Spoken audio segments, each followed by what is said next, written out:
8.4a is an extension. I think I told you last week that what we were learning is wrapping up a lot of the information we need. Your test on all this information is next week. So for those of you who keep saying that you have issues with remembering, this is the reason why I won't feel sorry for you, because we have this whole week and next whole week for you to actually show some pride, do the work you're supposed to do, practice, study, and do all that to make sure you get it. But it's just an extension of the process that we've been working on. There are two special problems that you must consider before taking the test next week. Today we're going to look at the first type of problem. Monday we'll, I guess, yeah. Well, anyway, today we're going to look again at the first type. So consider the following situations. List the handshakes that take place when John and Joe meet Sam and Jim. And again, remember what we did here was that John met Sam, and then John met Jim. So you put a plus, John meets Jim.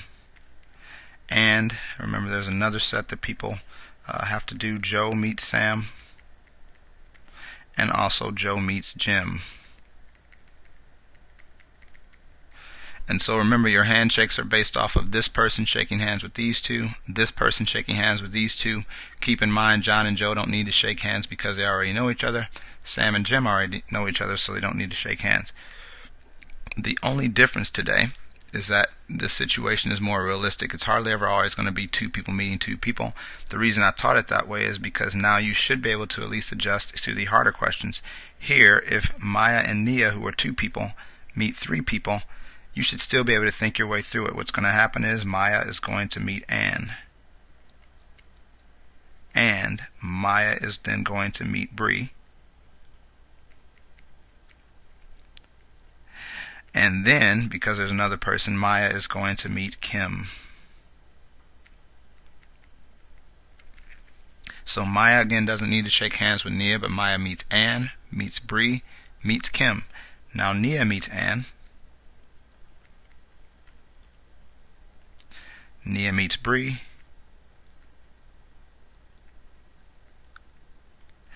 and of course Nia meets Kim. Sorry, my writing got really small, but you get the point. Maya meets Ann, Maya meets Bree, Maya meets Kim. Then Nia meets Ann, Nia meets Bree, Nia meets Kim. 6 handshakes because you have 2 people meeting 3 people. 1, 2, 3, 4, 5, and then the very small Nia meeting Kim right there is 6. And so again, the only difference between what we're doing today and what we did before, I think this is 8.4b, actually it is 8.4a, never mind. But anyway, the difference is that you have 6 of those handshakes going on. Okay?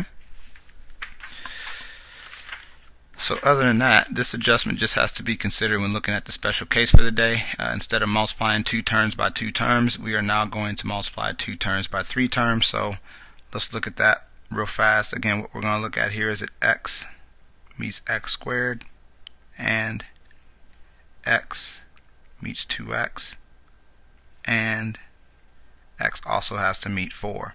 So this is the only difference. Usually we do 1 times 1, 1 times 2, and then we go to the other one. This time it's one person meeting 3, and then you still have more to do. And then 6 meets x squared, and then 6 meets 2x, and then 6 meets 4.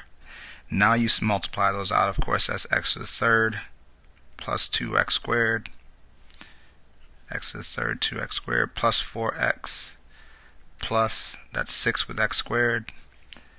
This is plus 12x, and this is plus 24. I should have 6 terms, 1, 2, 3, 4, 5, 6. And again, the reason most people miss this is because of like terms. So putting this in standard form, I'm going to start with the highest power. There is no other x to the third, so remember we just bring it down. 2x squared can go together with 6x squared to make 8. Remember, it's going to be x squared. 4x goes together with 12x to make 16x, and then 24 just comes down for the ride. So that is what your new answer will look like. Notice in standard form, 3x's, 2x's, 1x, no x's. But that is all you have to do. And you know, it's really not that much different from what you did before, except that you now have 6 terms instead of 4. So other than that, let's look at some more of these. Simplify x minus 4 times all that. Remember, if they're right by each other, that's when we distribute. So here x meets x squared, and x meets, be careful, negative 3x, and x meets 2, and keep in mind this is a negative 4 meeting x squared, and negative 4 meeting negative 3x, and negative 4 meeting 2. Again, multiplying this out, that's x to the third minus, because there's different signs, 3x squared plus 2x minus 4x squared, because those signs are different. Both negatives means it's positive 12 with an x, and then minus because there's one negative. 4 times 2 is 8. And the only thing that makes this more difficult than the first is that you have to watch your signs. X to the third again has nothing to go with. 3x squared can go together with 4x squared. Notice that's negative and a negative. Negative 3 and negative 4 make negative 7. If you are bad at that, again, all you have to do is take those numbers and do negative 3 plus negative 4 in your calculator, and it'll tell you that it's negative 7. Positive 2x goes together with positive 12x to make 14x, and then minus 8. And that is your answer. So again, that's all that it comes down to, is your ability to make sure that you know what you're doing on that. C, simplify x minus 5 times 2x squared minus 5x plus 1. Again, no sign means multiply, so x meets 2x squared, and x meets negative 5x, and x meets 1, and remember, this is a negative 5 meaning 2x squared. This is a negative 5 meaning negative 5x. And this is a negative 5 meaning 1. I don't know why I keep letting myself run out of room, but we'll get there. Here, that becomes 2 with 3 x's, because you have 1 over here, 2 over there. This is a negative because you have 1 negative here. 5 is my number with 2 x's. This is a positive 1x, but we don't write the 1. This is negative because of the sign. 5 times 2 is 10, and there are 2 x's there. This is a positive because it's 2 negatives. 25 with an x. This is a negative 5 there. And so when you put all that together, 2x to the third has nothing to go with. Negative 5x squared goes with negative 10x squared to make negative 15x squared. Remember, the x squared stays the same. Positive x, which is 1, goes together with positive 25x to make positive 26x, because remember, that's 1 there and 25 there. And then minus 5 just comes down for the ride. So I hope you're understanding the shift from what we learned in the last section, because it's really not that bad of a shift. It's just making sure that you are careful. If you want to be the type that doesn't write that step, which again, hopefully you are getting better at this. Let's do this without the parentheses, but we have to think 2x meets 3x squared. My number here will be 6 with 3 x's. When these two meet, my number will be a positive because they're both positive. 2 times 5 is 10 with 2 x's. And you can do this if you're careful. Just make sure you start, if you're going to do it, start practicing now so you can get used to it before the test. This is negative because the signs are different. 2 times 2 is 4 with 1x in that meeting. 1 meets this, so that would be a positive because they're both positive. 3 with 2 x's.